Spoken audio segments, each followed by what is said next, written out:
all been encouraged to read the report by ourselves. Don't wait for nobody to read the report for you. So if you have gone through the report, which is making rounds across the social media platforms, the question we are asking you is, are there any economic benefits or implications that you've seen in the BBI report? Are there any economic benefits or implications that you've realized in the BBI report? Speak to me at @no_keep_kimboy at KTN News KE. The hashtag is KTN Business. I shall be sampling your feedback as the show goes on. Remember, this is the day where we get to unbundle this particular report, and I shall be having a very able analyst Dunstan Omari from the other end, who is a political analyst, to help us understand this, because in Kenya you can discuss economics and remove it from politics. And when you look at BBI in detail, is the way it balances the two aspects of running the country, the political aspect and the economic aspect of it. So we shall be having detailed discussions in that regard. But starting us off is matters BBI to be in detail. And I want to take a look at the post of the Prime Minister, because there's one big issue that is popping up in this particular report, the post of Prime Minister. Where's this coming from? Where is the motivation behind the establishment of this particular post, and the changes even when it comes to the cabinet? Are there economic implications in terms of the government spending? Because we will be having more offices, more public offices in this regard. Will we spending more? Again, the president has highlighted the issue of youth in the country. Remember, our population is hugely dominated by young people. But statistics tell us that 8 out of every 10 unemployed person is below the age of 35. That is quite unfortunate. What does this report recommend in terms of countering this issue of youth unemployment in the country? But remember, the report has been launched today. Let's listen into some of the commentary from that particular launch. Proposals through either a parliamentary initiative or through a referendum, both which are guaranteed in the Constitution, they will not be divisive and they will not divide our country. We don't want to start from here a divided nation. We will lose the purpose. And because the senator who spearheaded this function comes from my county, a highly respectable man, Mr. President, we don't want our senator and the men and women who sit here to be harshly judged by history. Okay, that is Aden Duale commenting on this particular report and his expected outcome from this particular report. But to help me put all this in perspective, I'm joined by Dunstan Omari, who is a political analyst and is speaking to us from our town center studios. Dunstan, this particular recommendation is coming from the political class. And oftentimes there's been a very huge division between the normal people and the political class. Is this a start of new politics in the land of Kenya? Well, thank you, viewers of KTN News.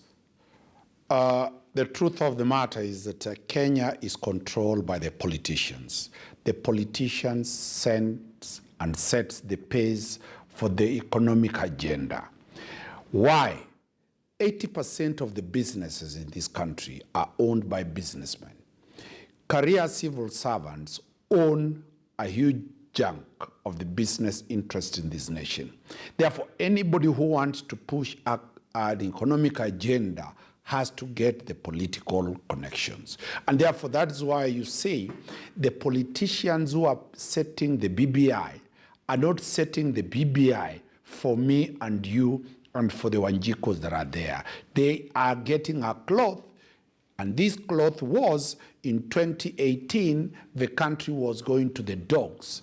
And therefore, they are to create a certain umbrella to keep Kenyans quiet.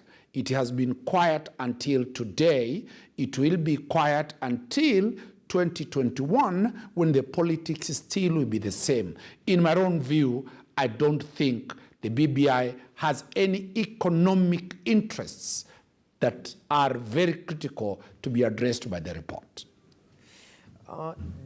Mr. Mari, because looking at this particular report, we are seeing some quite interesting changes regards to the way the country is run. First of all is the all-inclusivity. They want to create a government that shows the whole Kenya. So they create more posts. We have the introduction of the Prime Minister post and whatnot. We also have the changes in the cabinet where we have, cabinet ministers also being MPs. And that is the previous system that we had in terms of holding these people accountable. They seem to be quite interesting. Your own perspective is that you don't think it's for the normal mwananchi, but objectively looking at the recommendations, if they were to be implemented in the country, do you think it will have benefits for the normal Kenyan? We had a prime minister at 1962, 63, 64 coming. Kenyans removed the position of the prime minister. We created the prime minister in 2007. Kenyans again removed the position of the prime minister. We want to bring back the position of the prime minister. What will it change on the economics and development of this nation? Nothing. Two, who will occupy the office of the prime minister? Definitely the octogenarians, not the youth, not the people who are supposed to be employed. The government has by design always rewarded the 70, 80, 90, 100-year-old people to take positions of the youth. Free. What is the cost of setting an office of the prime minister? The office of the prime minister is a serious bureaucracy. It will need a lot of personnel, a lot of equipment, a lot of motor vehicles, a lot of people being put into it, and therefore it is another extra cost we are creating with a small narrative that we are bringing in inclusivity.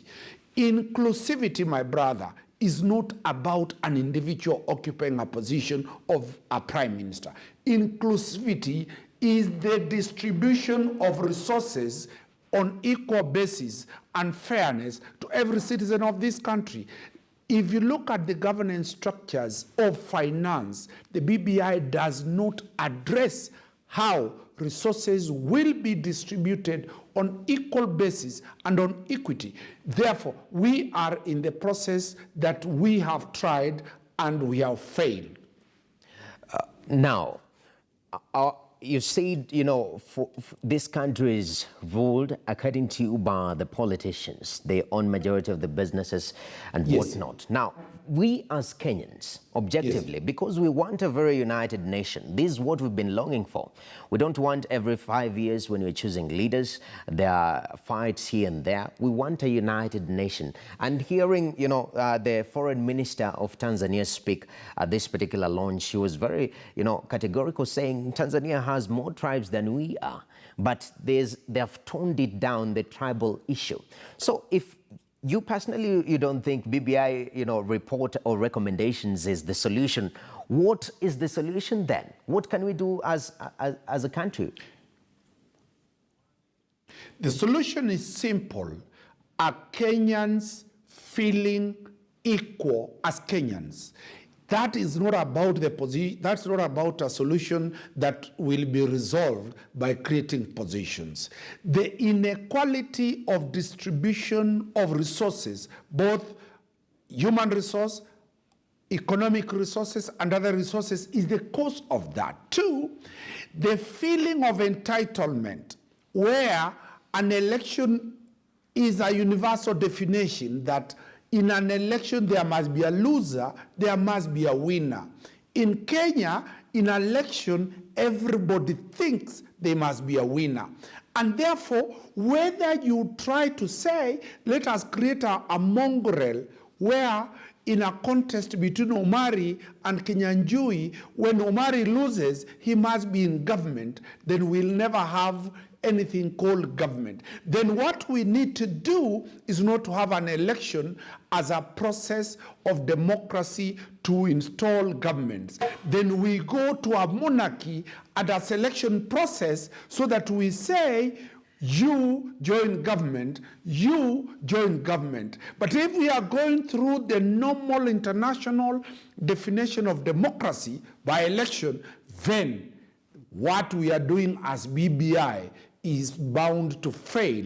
It is a new phenomena not known worldwide. When Clinton lost, Trump formed government.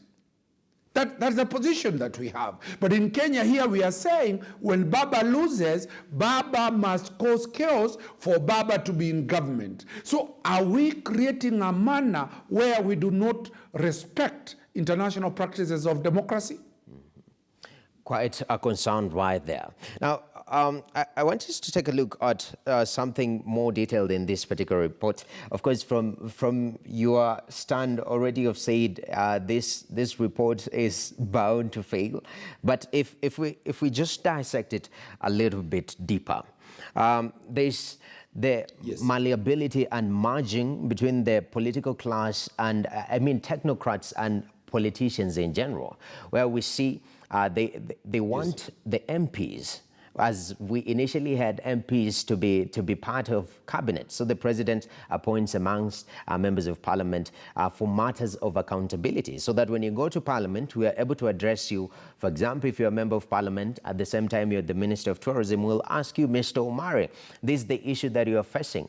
Parliament as a representative of the people. Do you think this is a good move, or we are going far away from our 2010 constitution? What we are saying, the 2010 constitution has not been amended, where we said in a referendum, Kenyans wanted cabinet that is technocrat. But the technocrats have failed on one reason. From the precept and the eyes of the politicians, the technocrats are not releasing the money to the politicians to go and campaign. You heard the president say, fungulia mfuko, and Kenyans are happy. When we are bringing in a mongrel type of cabinet, an elected member of parliament becomes a cabinet. Who is he going to be answerable to? He will be answerable to the constituency that elected him. But when we are bringing a technocrat who has applied for the job and gotten the job on merit, that person's loyalty is to the state and to the whole nation. So we are likely to see sycophants, party mandarins, people who have been brought through to parliament through patronage, becoming cabinet ministers. Today you see President Uhuru Kenyatta and William Ruto's cabinet, almost 60% is politicians. The technocrats have been removed. Is Matiang'i a politician? He's a technocrat. Do we see results? Very fantastic results. Is Professor Magoha a politician? Don't we see results being provided? Is Adan Mohammed for trade a politician? So the question that we are having is that it is a defeatist approach. All that we need is, we expected the fidelity to the Constitution of 2010, but the politicians want to take it all. Okay. Thank you very much, Mr. Danson Omari, for those comments and the analysis into the BBI and what you think, whether the report will be successful or not. And we appreciate your input while there. But right now, Business Today wants to take a short break. After that, we shall be having BBC's Money Daily. And thereafter, we'll return with more for you. Stay tuned.